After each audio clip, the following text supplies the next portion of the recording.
आचार्य प्रवर कुंद कुंद स्वामी के द्वारा रचित गाथाओं का स्वाध्याय यहाँ पर किया जा रहा है। भूतार्थ और अभूतार्थ नए के कथन की व्याख्या शुरू हो रही है। गाथा का उच्चारण करेंगे। बवहारो भूदत्तो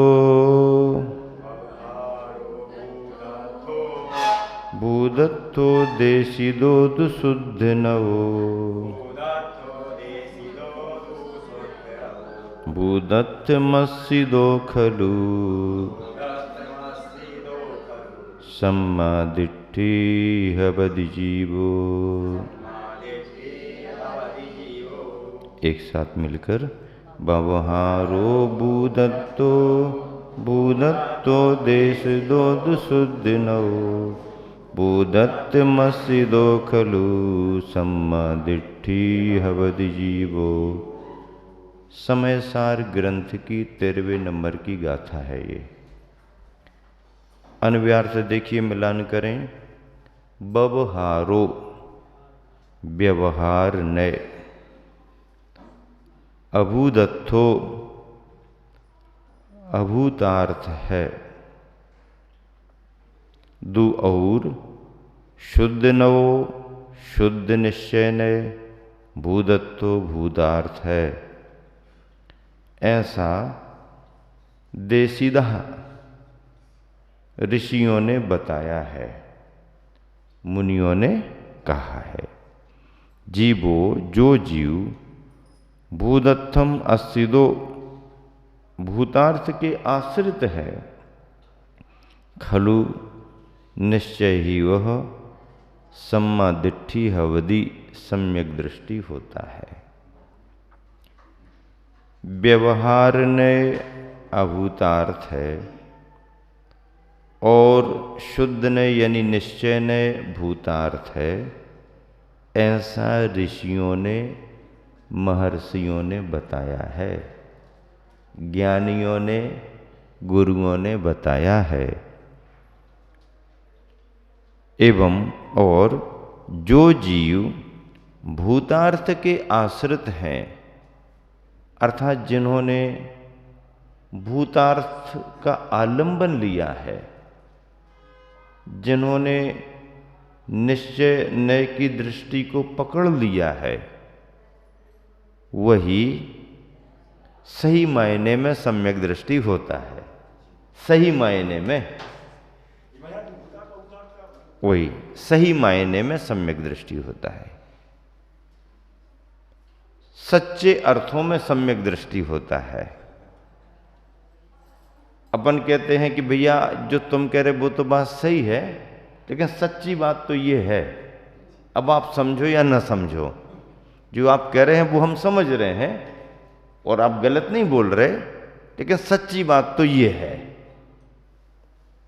भूतार्थ और अभूतार्थ का अर्थ ये है कि घड़ा यदि रखा है और घड़े में आपने पानी भर दिया या घी तेल रख दिया, अब चर्चा कैसी करोगे आप? ये जो घड़ा रखा है, ये घड़ा घी का है, ये घड़ा तेल का है और ये वाला घड़ा पानी का है। घड़े तीनों भरे हुए हैं, एक घड़ा पानी, एक घड़ा घी, एक घड़ा तेल। अब ये बात अपन मानते हैं, गलत नहीं है। लोक व्यवहार इसी से चल रहा, लोक व्यवहार चल रहा है, हमारी तुम्हारी सबकी मान्यता है। लेकिन भूतार्थ वाला क्या कहता है, निश्चय की दृष्टि वाला क्या कहता है? भैया हम अकेला तुमने ये सामान रख दिया, उसकी वजह से तुमने घड़ा उस रूप कह दिया, ये इसको हम मान्यता नहीं देते।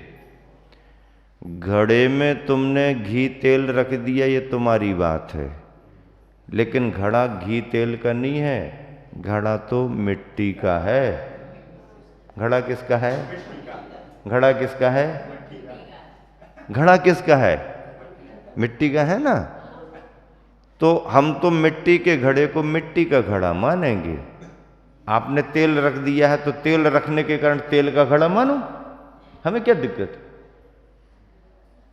इसको भी हम मान्यता दे रहे, लेकिन तेल के संयोग से तुमने घड़े को तेल का घड़ा कहा, लेकिन असल में तो घड़ा मिट्टी का है।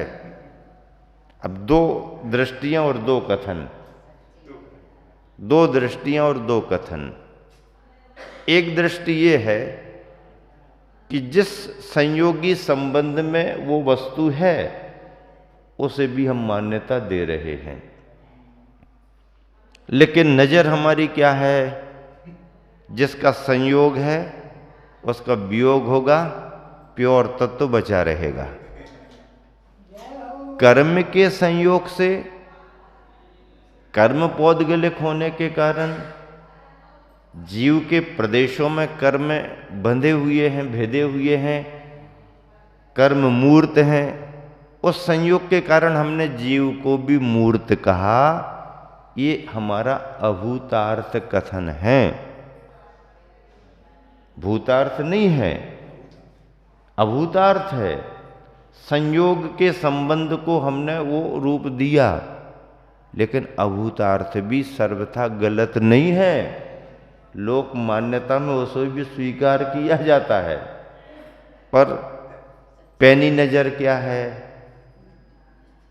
सूक्ष्म दृष्टि क्या है? आत्मा अमूर्त है। कर्म आए हैं, बंधे हैं, उनके संयोग से हमने जीव को मूर्त कह दिया, लेकिन जिस समय ये संयोग संबंध समाप्त होगा, जीव अपने अमूर्त स्वभाव में रहेगा। ये भूतार्थ है। जो जीव भूतार्थ के आश्रित है, निश्चय ही वह सम्यक दृष्टि होता है। अब भूतार्थ का कथन तो कह रहा है कि आत्मा का कर्म से कोई संबंध नहीं, ऐसी जो धारणा बनाएगा वही सम्यक दृष्टि है, क्योंकि भूतार्थ का आलंबन लिया। तो ये अध्यात्म की व्याख्या में है, ये समय सार की व्याख्या में है। लेकिन यदि आप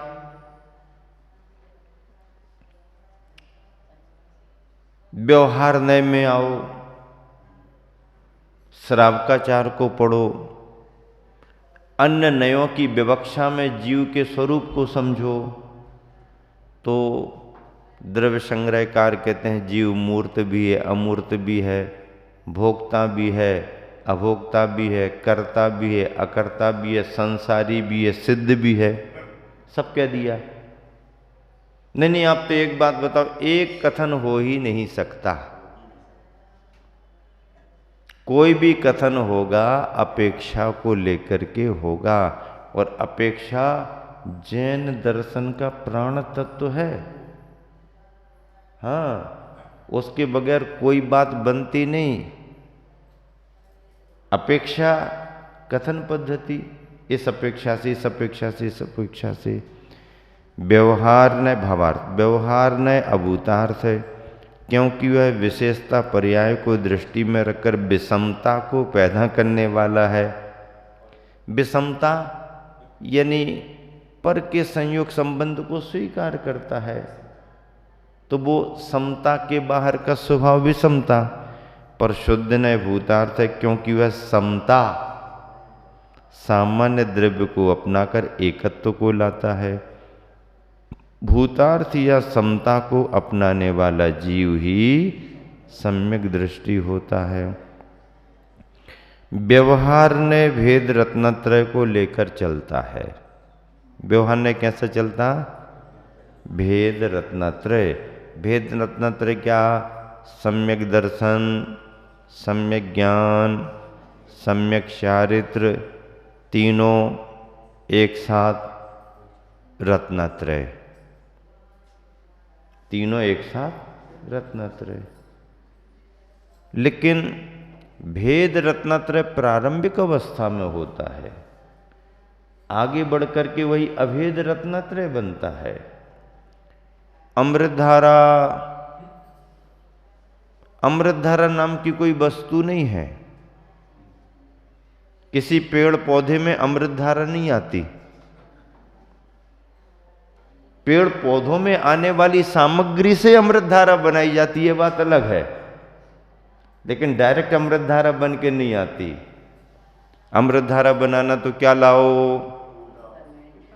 अजवाइन का फूल, कपूर, पेपरमेंट। कितना कितना लाना है? बराबर बराबर मात्रा में लाना, गड़बड़ नहीं करना। नमो लोए सभ्य साउड़म चलेगा, ओवाध्याय आचार्य की व्याख्या अलग है। सब बराबर एक से बैठ जाओ।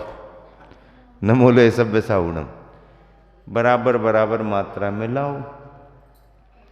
अलग अलग दिख रहे हैं, हम कहेंगे ये पेपरमेंट, ये कपूर, ये अजवाइन का फूल, लेकिन जब तीनों को मिलाएंगे, शीशी में रखेंगे, लिक्विड तैयार होगा, घोल बनेगा, फिर उस घोल को क्या कहेंगे आप? अजवाइन का फूल, कपूर, पेपरमेंट। वहाँ कुछ नहीं दिख रहा, रखो अपनी परिभाषा अपने पास। तो ये क्या है? ये अमृत धारा है। अमृत धारा में क्या है? अमृत धारा में वही तीनों हैं जिनकी चर्चा हमने पहले की। अमृत धारा में वही तीनों हैं जिनकी चर्चा हमने पहले की थी, लेकिन अमृत धारा बनने के बाद अब उन तीनों को अलग अलग नहीं किया जा सकता। पहले भेद, अब इस स्वरूप में अभेद। व्यवहार नए भेद रत्नत्रय को लेकर चलता है, जबकि निश्चय नए अभेद रत्नत्रय को स्वीकार करता है। जिस सिर मन का भेद रत्नत्रय अभेद रूप में ढल जाता है, वही वास्तव में भूतार्थ शुद्ध नय का आश्रय लेने वाला सम्यक दृष्टि है, क्योंकि उस अवस्था में वह अभेद रत्नत्रय ही दर्शन रूप होता है, वही ज्ञान रूप है और वही चारित्र रूप है। एक छोटा सा उदाहरण भूतार्थ और अभूतार्थ को समझने के लिए।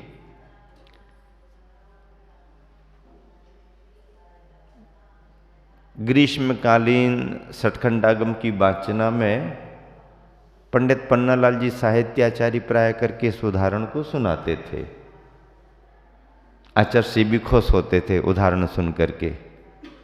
क्या उदाहरण?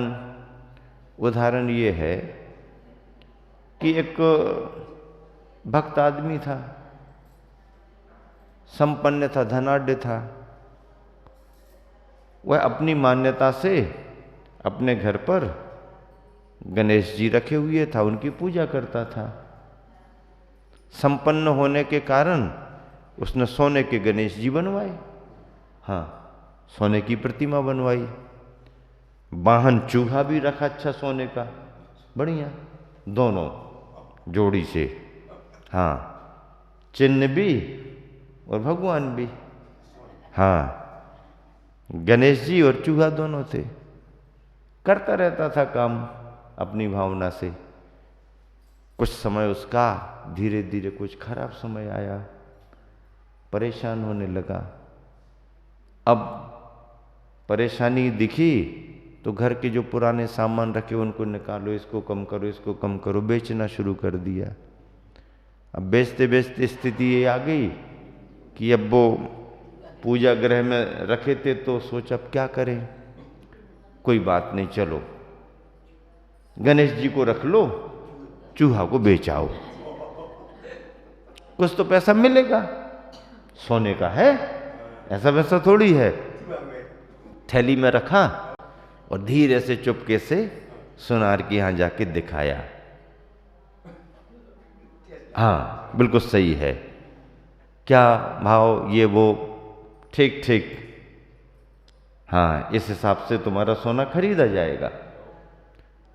तो उसको खुशी हो गई। चूहा बेच दिया, पैसे मिल गए। मान लीजिए 10,000 रुपया तोला बेच दिया, कुछ भी किया, हो गया। अब खर्चा चल गया, फिर जरूरत पड़ी। अब मन तो नहीं था, लेकिन अब आवश्यकता पड़ी, क्या करें क्या करें, चलो भैया अब नहीं है तो गणेश जी को बेच आओ। अब क्या करें? अब मन में क्या, अब पैसा ज्यादा मिलेगा क्योंकि अब गणेश जी को ले जा रहे, अच्छे नए झोला में थैले में साफ सुथरा धो धा करके। चूहे को तो कैसी रख के ले गया, लेकिन अब गणेश जी ले जा रहे तो अच्छा साफ सुथरा थैला, बिल्कुल खुश होकर के सफाई शुद्धि से, जल शुद्धि, भूमि शुद्धि, चला गया। बड़ी दुकान पर ले जाएंगे, आराम से सुनार को दिखाया, ये दिखाया, वो दिखाया, धीरे से देखो, ऐसा करो वैसा करो, ये बेचना हो। उसने हाथ में लिया, गणेश जी की प्रतिमा थी, फिर उसने ए भैया धीरे से करना, हाँ पहले जैसा नहीं करना, ऐसी खरोंच लगा दिए कर दी, ऐसा ऐसा ठक ठक नहीं करना, भगवान जी है, आराम से करो, ठीक ठीक ठीक। धीरे धीरे करके देख लिया, हाँ खरीद लोगे, हाँ खरीद लेंगे। कितने में खरीदोगे? पिछली बार भी तो तुम आए थे बेचने के लिए। हाँ आए थे ना। अब इसमें क्या करोगे? क्या है इसमें? वही भाव मिलेगा तुम्हारे लिए, 10,000 रुपया तोला। अरे ऐसे कैसे? उसी भाव से तुम चूहा खरीद रहे, उसी भाव से तुम गणेश जी खरीद रहे। अरे बोले तू भगत आदमी है, इसलिए तेरी नजर में चूहा और गणेश जी है, मैं तो सुनार आदमी हूं, मेरे को गणेश जी और चूहे से क्या फर्क पड़ता, मुझे तो सोना चाहिए। तो ये सुनार की जो दृष्टि है, ये द्रव्य दृष्टि है, भूतार्थ की दृष्टि है। चाहे सोने के रूप में, चाहे गणेश जी के रूप में, चाहे चूहे के रूप में, सोना चाहिए हमको। तो ये भूतार्थ की सच्ची दृष्टि है, समय सार की दृष्टि है। लेकिन व्यवहार में तो भैया बहुत अंतर है, गणेश जी और चूहा में बहुत अंतर है। चलिए 2 पंक्तियां पद्यानुवाद की। भूतार्थ शुद्ध नय है, निज को दिखाता, भूतार्थ है न व्यवहार हमें भुलाता, भूतार्थ की शरण लेकर जीव होता, सम्यक तो मंडित वही मन मैल धोता।